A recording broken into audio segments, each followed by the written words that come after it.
No niin, nyt laitetaan sitten kukkakuoriaisille kotikuntoon. Elikkä tässä on Beatlefix 1, Beatlefix 2 ja täällä on vähän sammalta, jos sitä haluaisi käyttää, kiveä, oksaa, pikkasen tuommoista oikeita kasvia. Mä oon ihan täysin aloittelija tässä ja mä yritän parhaani, mutta katsotaan mitä tästä tulee. Mä aloitan nyt tekemään. Elikkä mä ajattelin, että mä laitan molempia tänne Beatlefix 1 ja 2, niin ilmeisesti aika monet on tehnyt. Tää on ihan noiden toukkien ruokaa ja sitten pohjamateriaalia, että taidan hurauttaa koko tötsen sinne, niin onpahan sitten möyrimistilaa. Noin. Sitten laitetaan tätä vähän rososampaa kamaa siihen päälle päin.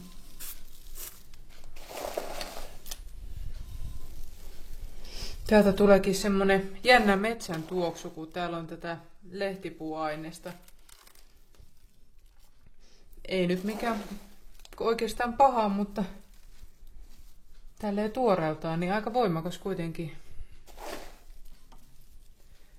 Noi täytyy välillä vähän katsoa, että mille se niin kuin näyttäisi. No jaa.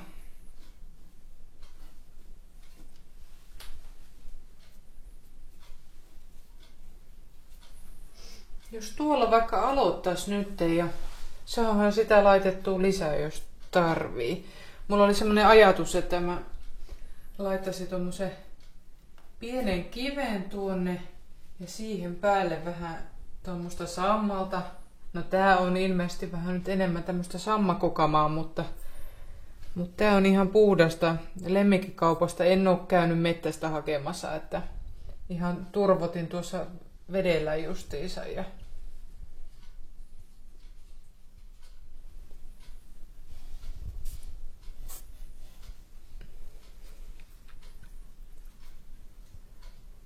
ideahan on se, että terrario on kuitenkin, vaikka siitä haluaa tehdä kivan näköisen, niin on otettu kuitenkin huomioon ne ötökän tarpeet, että ei tehdä niinku pelkästään itselleen sitä, vaan nimenomaan se on tehty sitten sille ötökälle.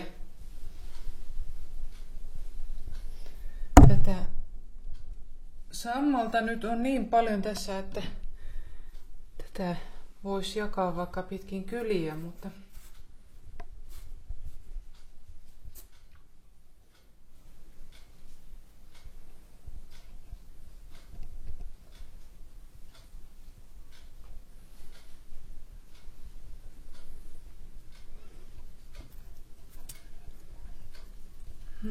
noin.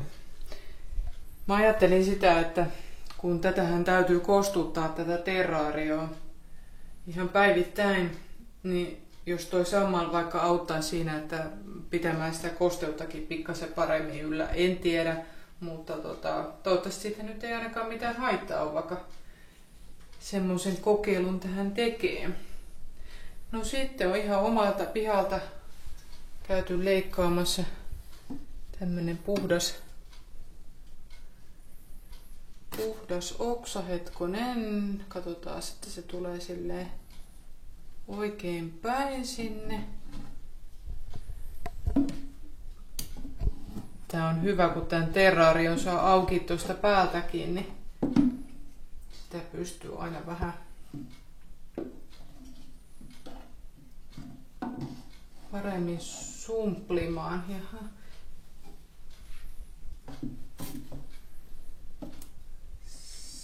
Täytyy vähän sovitella, se ei olekaan niin helppo.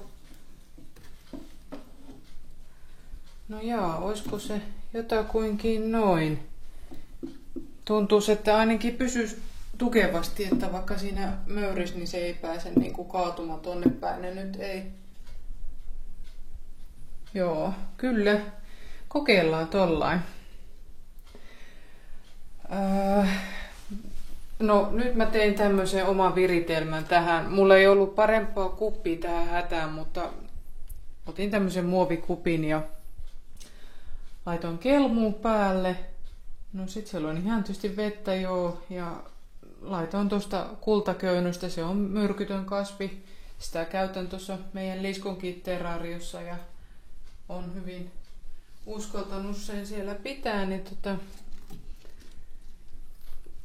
laitetaan nyt vähän vihreitä, vaikka eihän ne toukat varmaan sitä niin vaatis ollenkaan, mutta katsotaan. Eli ideana on tosissaan tällä kelmulla, että sinne nyt ei pääsisi kukaan hukkumaan ja jos se nyt vähän kallistuu tuo purkki, niin sitten ei kovin helposti pääse vedet tulemaan yli, koska tää ei saa kumminkaan uida vedessä tää terraario. Noin. No joo. Kaipa se siitä alkaisi vähitellen hahmottumaan. Ainahan siinä on parantamisen varaa toki, mutta ehkä se nyt toukille menisi tuo. Toivottavasti. Kokeillaan. Nyt ei oikeastaan puutu varmaankaan mitään muuta enää kuin jos mä pikkusen sumuuttelen tuota pohjaa. Siihen mä käytän tätä samaa sumuutin pulloa, mitä meidän liskon terraariohoidossakin.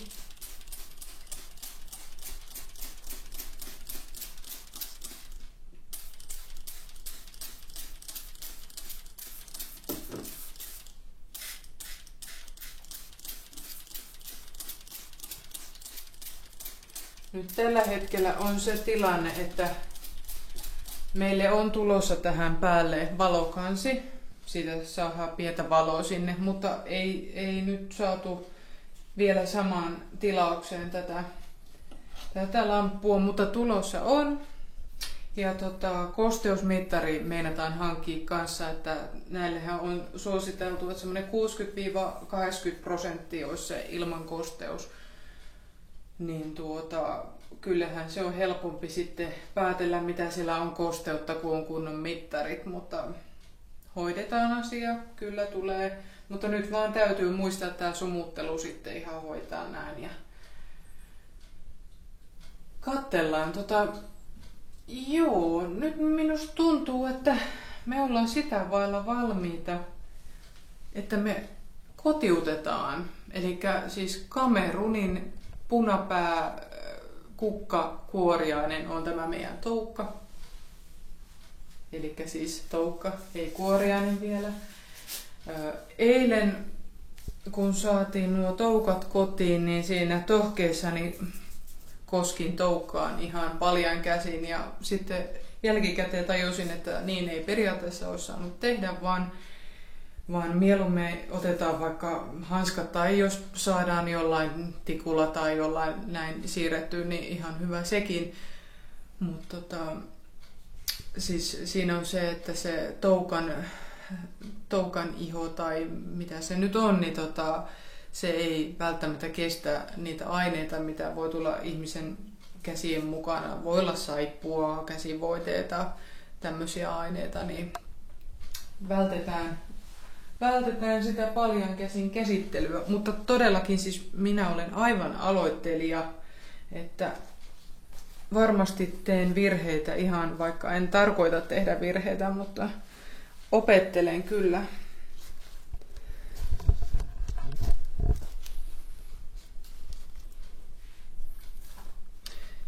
Joo, nyt kuulkaa on semmonen juttu, että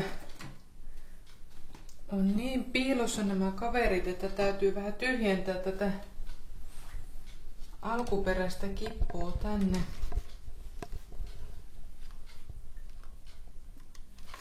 Saadaan näkyville.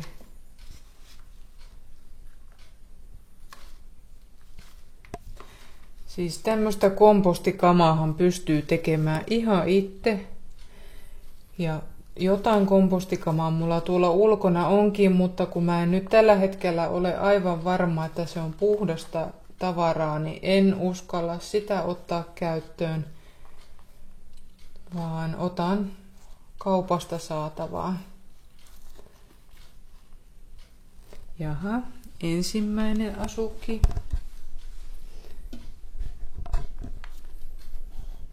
Noin.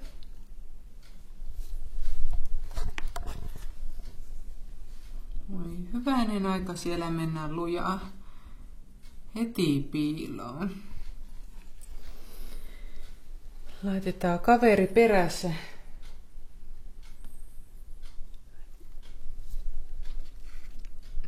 Noin.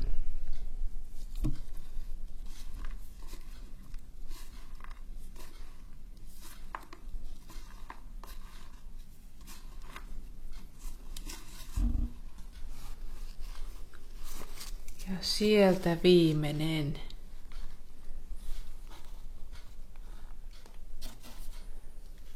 Luin, että tuommoiset toukatkin pystyy hyvin nappasen sormesta kiinni.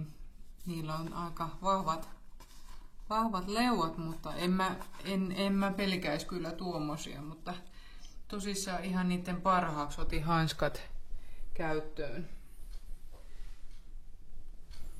Joo, nyt aletaan olla tolta osin valmiita.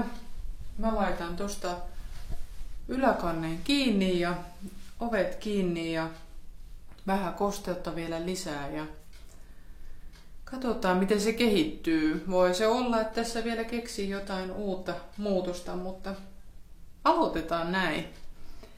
Ei muuta kuin jännittäviä aikoja odotellessa.